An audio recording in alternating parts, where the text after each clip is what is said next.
الحمد لله نحمده ونستعينه ونستغفره ونؤمن به ونتوكل عليه ونعوذ بالله من شرور أنفسنا ومن سيئات أعمالنا من يهده الله فلا مضل له ومن يضلل فلا هادي له وأشهد أن لا إله إلا الله وحده لا شريك له وأشهد أن محمدا عبده ورسوله أرسله بالحق بشيرا ونذيرا بين يدي الساعة الذي أدى الأمانة وكشف وقال تعالى على سيدنا محمد وآله وأزواجه وذرياته المسلمين وأما بعد يا أيها الذين آمنوا ادخلوا في السلم كافة ولا تتبعوا خطوات الشيطان إنه لكم عدو مبين. بھائی اسلام اس آیت کی تلاوت سے آپ کو معلوم ہو گیا کہ تحدید و تعین کیا ہو سکتی ہے. یہ موضوع کہ ایمان سے اللہ پکارتا ہے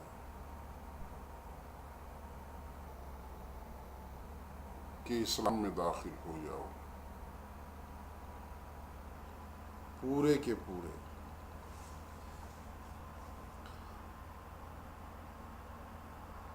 یعنی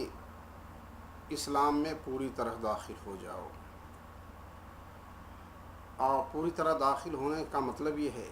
کہ جب تم کلمہ لا الہ الا اللہ محمد رسول اللہ کا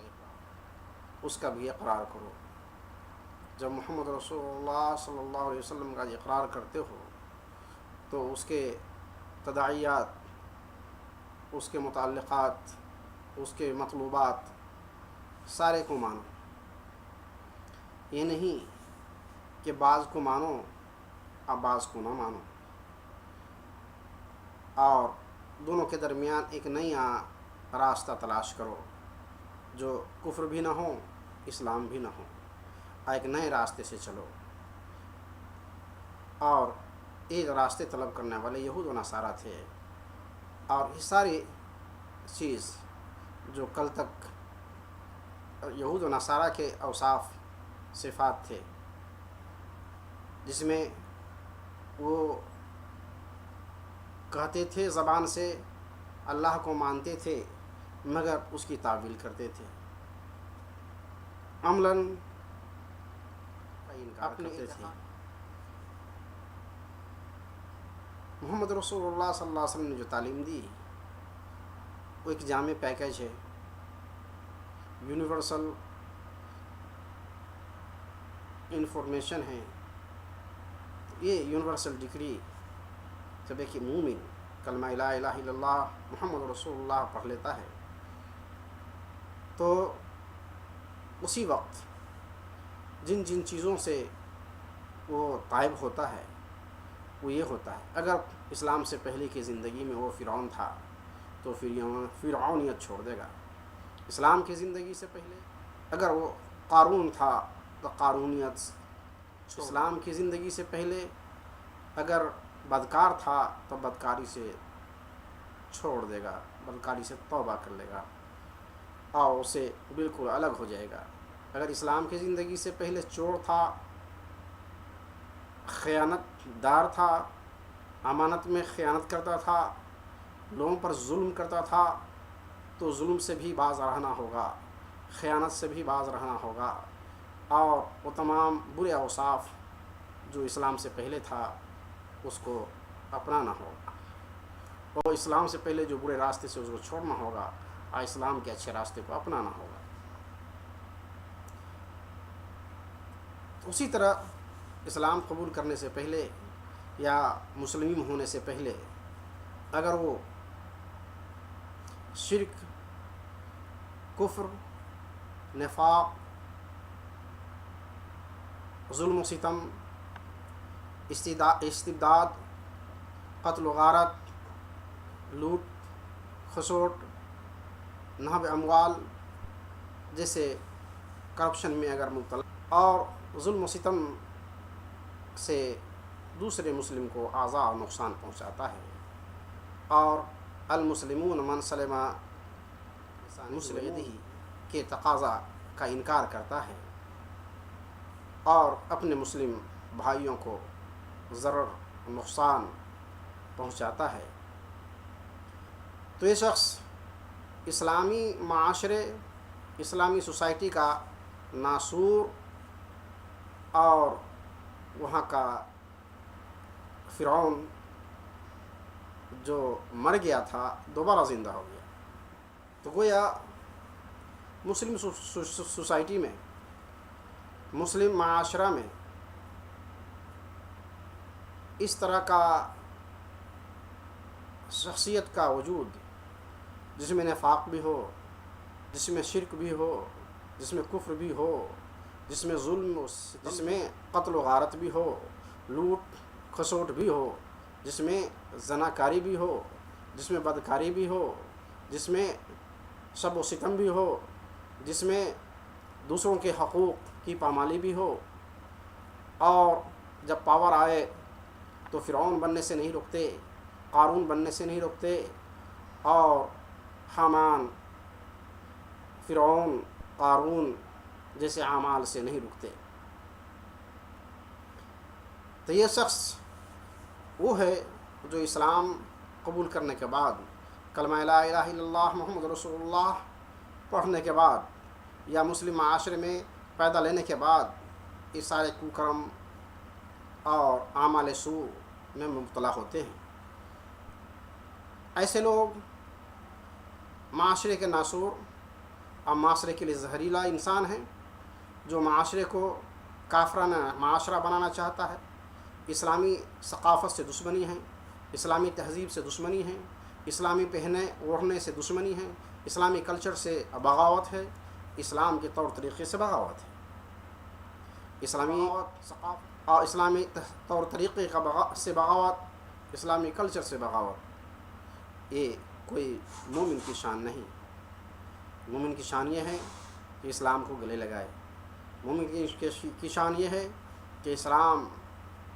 کے لیے اپنے اوقات اور اعمال اور اپنے رقم قیمتی اشیاء کی قربانی دینا سیکھے۔ جو شخص معاشرے میں اگر اقتدار حاصل کرتا ہے اور ظالمانہ طریقہ سے مسلم معاشرے کو خوفزدہ کرتا ہے، تو یہ تو کتنا بڑا مفسد ہے وہ تو معلوم ہے۔ لیکن ایک شخص اپنے ظلم و ستم کا نشانہ، فرعونیت کا نشانہ، قارونیت کا نشانہ اور جاہ و مال کا استخدام اس بنا پر کرتا ہے کہ اللہ کے رسول صلی اللہ علیہ وسلم کے وارثین کو، علماء کرام کو نشانہ بنائیں، جہاں وہ اسلامی طور طریقے تہذیب کو نشانہ بناتا ہے، اسی طرح اس کے علمبرداروں کو نشان بناتا ہے۔ تو یہ اسی کیٹیگری میں ہیں جو کہ اللہ کے رسول صلی اللہ علیہ وسلم کے احکام کے مذاق اڑانا، اس پر تانہ زنی کرنے، جو تانہ زنی کوئی اقوال سے کرتا ہے تو اس کا حکم کچھ اور ہے، اور کچھ افعال سے کرتا ہے اس کا کچھ حکم اور ہے۔ تو یہ اسلامی تہذیب و ثقافت کی دھجیاں اڑانے والا مسلم، اسلامی تہذیب و ثقافت کی سے عداوت اور دشمنی رکھنے والا شخص، اسلامی تہذیب کو مٹانے والا شخص، خواہ مسلم ہی کیوں نہ ہو، وہ کیا حکم جو دعوت اسلام کی داعی ہو، اسلام کی بلندی کے لیے کام کرنے والا، دعوت اسلام کی داعی ہو، اسلام کی بلندی کے لیے کام کرنے والا ہو، مسلم معاشرے کی اصلاح چاہتا ہو، داعی ہو،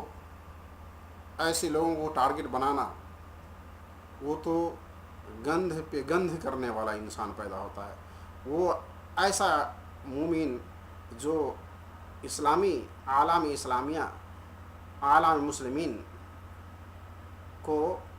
نقصان پہنچانے والے لوگ کا اسلام سے کیا ہمدردی ہو سکتا ہے، اسلام کو کیا فائدہ پہنچا سکتا ہے، ایسے لوگ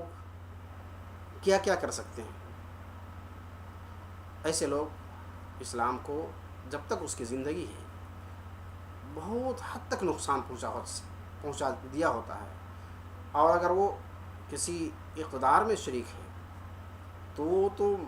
ملک، علاقہ اور معاشرے کی دھجیاں اڑا دیتا ہے. اور تاریخ کی شہادت ہے کہ مسلم معاشرے نے بڑے بڑے عالم اسلام، بڑے بڑے محدثین کو بہت ستایا ہے. امام احمد رحمۃ اللہ علیہ کا واقعہ مشہور ہے کہ خلق قرآن کا جب فتنہ شروع ہوا تو ان کو کتنا مارا گیا. امام ابو حنیفہ رحمۃ اللہ علیہ کو کتنا ستایا گیا، حکام وقت نے کتنا ستایا. اور آج بھی کہیں نہ کہیں علماء کرام کو اس لیے ستایا جاتا ہے کہ وہ حق کی بات سے گریز نہیں کرتے، دعوت امر بالمعروف نہی عن المنکر کرنے سے روکتے نہیں. تو دعوت امر بالمعروف نہی عن المنکر کا جو پیغام ہے اس کو اٹھانے والے لوگ جو علماء کرام اور داعی کرام، ان کو ستانے والے لوگ اسی صف میں ہیں جو امام ابو حنیفہ، امام شافعی، امام احمد کو ستانے والے لوگ ہیں. انہی کے کیٹیگری میں وہ لوگ بھی ہیں. اس طرح وہ لوگ جو اسلام کے خلاف لٹریچر لکھتے ہیں، اسی طرح وہ لوگ جو مسلمانوں کو، اسلام کو بدنام کرتے ہیں، یہ سارے کے سارے ایک ہی کیٹیگری میں ہیں جن سے اسلام کو کافی نقصان پہنچا، اسلام کو بے شمار نقصان پہنچا. ایسے ظالم، ایسے فرعون، ایسے قارون اور اس طرح کے جبر و استبداد کرنے والوں کی کمی آج ہر معاشرے میں نہیں ہے، بلکہ بڑی تعداد میں یہ لوگ ہیں. یہ ہر معاشرے میں بڑی تعداد میں پائے جاتے ہیں. معاشرہ چھوٹا ہو یا بڑا ہو، مسلمانوں کا جہاں بھی معاشرہ ہے، جس علاقے میں بھی ہے، وہاں کہیں نہ کہیں فرعون پیدا ہوتا ہے، اور کہیں نہ کہیں ظلم و استبداد کرنے والے انسان پیدا ہوتا ہے. فرعون، قارون، شداد، حامان، سب کا رول آج کے مسلمان اپنے مسلمان بھائیوں کے خلاف کرتا ہے، علماء کے خلاف کرتا ہے، اللہ کی کتابوں کے خلاف کرتا ہے، اللہ کے رسول صلی اللہ علیہ وسلم کی بتائی ہوئی سنت کے خلاف کرتا ہے، اس کا مذاق اڑاتا ہے، اسلامی تہذیب کا جو ہے دھجیاں اڑاتا ہے. یہ سارے کے سارے لوگ آج بھی مسلم معاشرے پر حاوی ہیں. پہلے اور آج میں یہ فرق ہے کہ پہلے کی اتنی بڑی تعداد نہیں ہوتی تھی، لیکن آج اس کی تعداد جہاں اقتدار میں رہنے والوں کا ہے، جہاں معاشرے کے باغ ڈور جن کے ہاتھ میں وہ لوگ ہیں، وہیں اس کے چمچے بھی ہیں. ایک سارے کے سارے لوگ اسی کیٹیگری میں ہیں جو اسلام کو کہیں نہ کہیں کسی نہ کسی معنی میں نقصان پہنچاتا ہے. اللہ تعالیٰ سے دعا ہے کہ ان لوگوں کو، اس طرح کے قارون کو اللہ تعالیٰ ہدایت دے. ورنہ اسلام میں، مسلم معاشرے میں اسلامی جو علامت ہے، پہچان ہے، اس کو ہٹانے میں، اس کو ختم کرنے میں انہوں نے کوئی کسر نہیں رکھی،